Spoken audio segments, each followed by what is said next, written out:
Shalom, saudari-saudara umat kekasih Tuhan, para peziarah pengharapan yang berbahagia. Hari ini, di awal Februari tahun 2026, di hari Minggu yang penuh berkat. Saya dan Anda akan mendalami makna kebahagiaan.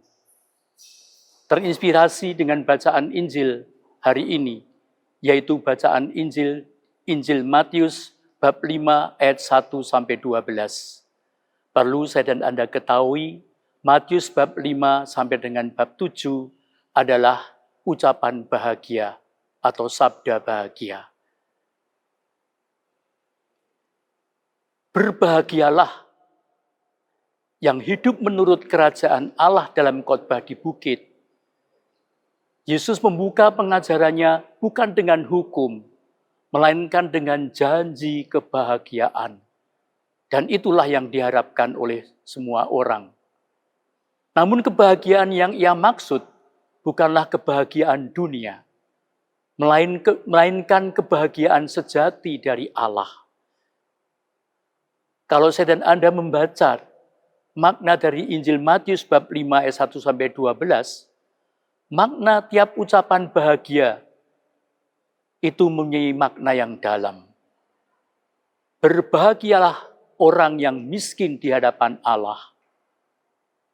Mereka sadar bahwa mereka membutuhkan Tuhan setiap saat. Di sini kita sudah menjadi jelas bahwa kebahagiaan tidak bisa dijamin oleh uang.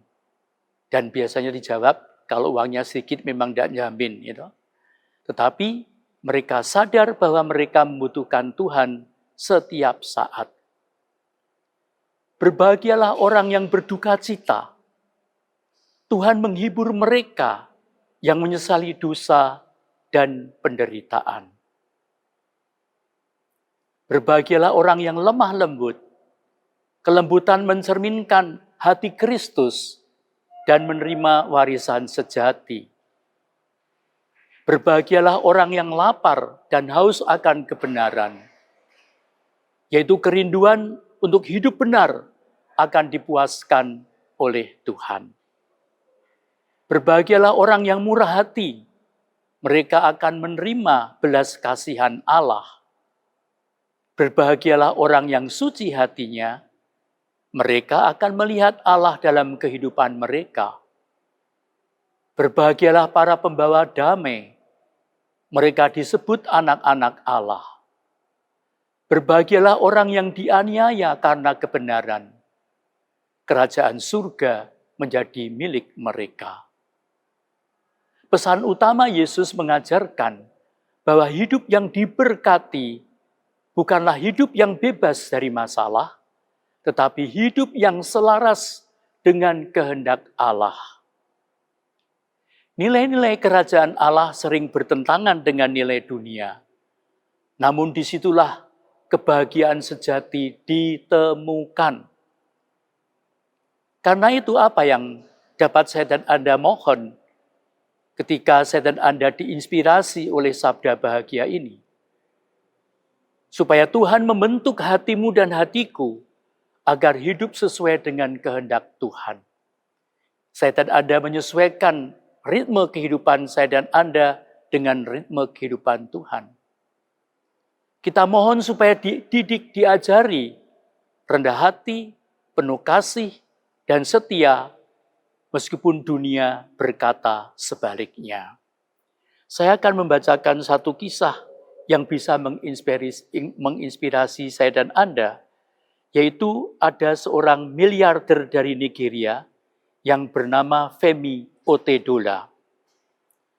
Dalam sebuah wawancara telepon, dia ditanya oleh presenter radio, Tuan, apa yang dapat Anda ingat yang membuat Anda menjadi pria paling bahagia dalam hidup? Femi berkata, saya telah melalui 4 tahap kebahagiaan dalam hidup dan akhirnya saya mengerti arti kebahagiaan yang sejati. Tahap pertama adalah mengumpulkan kekayaan dan sarana. Tetapi pada tahap ini saya tidak mendapatkan kebahagiaan yang saya inginkan. Tahap kedua, saya mengumpulkan barang-barang berharga. Saya menyadari bahwa hal ini bersifat sementara dan kilau barang berharga tidak bertahan lama. Tahap ketiga, tatkala mendapatkan proyek besar. Saat itu saya memegang 95% pasokan solar di Nigeria dan Afrika. Saya juga pemilik kapal terbesar di Afrika dan Asia. Sampai di sini saya tidak mendapatkan kebahagiaan yang saya bahagiakan, yang saya bayangkan. Tahap keempat adalah saat teman saya meminta saya untuk membelikan kursi roda untuk beberapa anak cacat. Hanya sekitar 200 anak. Atas permintaan teman, saya langsung memberi kursi roda. Teman itu bersikeras agar saya pergi bersamanya dan menyerahkan kursi roda kepada anak-anak. Saya bersiap dan pergi bersamanya. Di sana saya memberikan kursi roda ini kepada anak-anak ini dengan tangan saya sendiri. Saya melihat pancaran kebahagiaan yang aneh di wajah anak-anak ini. Saya melihat mereka semua duduk di kursi roda, bergerak dan bersenang-senang, seolah-olah mereka tiba di tempat piknik di mana mereka berbagi kemenangan jackpot, ujarnya. Saya merasakan sukacita nyata di dalam diri saya. Ketika saya memutuskan untuk pergi, salah satu anak memegang kaki saya. Saya mencoba membebaskan kaki saya dengan lembut, tetapi anak itu menatap wajah saya dan memegang kaki saya dengan erat.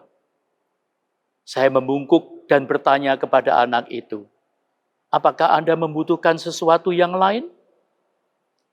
Jawaban yang diberikan anak ini kepada saya tidak hanya membuat saya bahagia, tetapi juga mengubah sikap saya terhadap kehidupan sepenuhnya. Anak ini berkata, "Saya ingin mengingat wajah Anda, sehingga ketika saya bertemu Anda di surga, saya akan dapat mengenali Anda dan berterima kasih sekali lagi." Kemurahan hati adalah bahasa yang bisa didengar oleh orang tuli dan dilihat oleh orang buta. Dan itulah kebahagiaan yang diinspirasi oleh Injil Tuhan pada hari ini.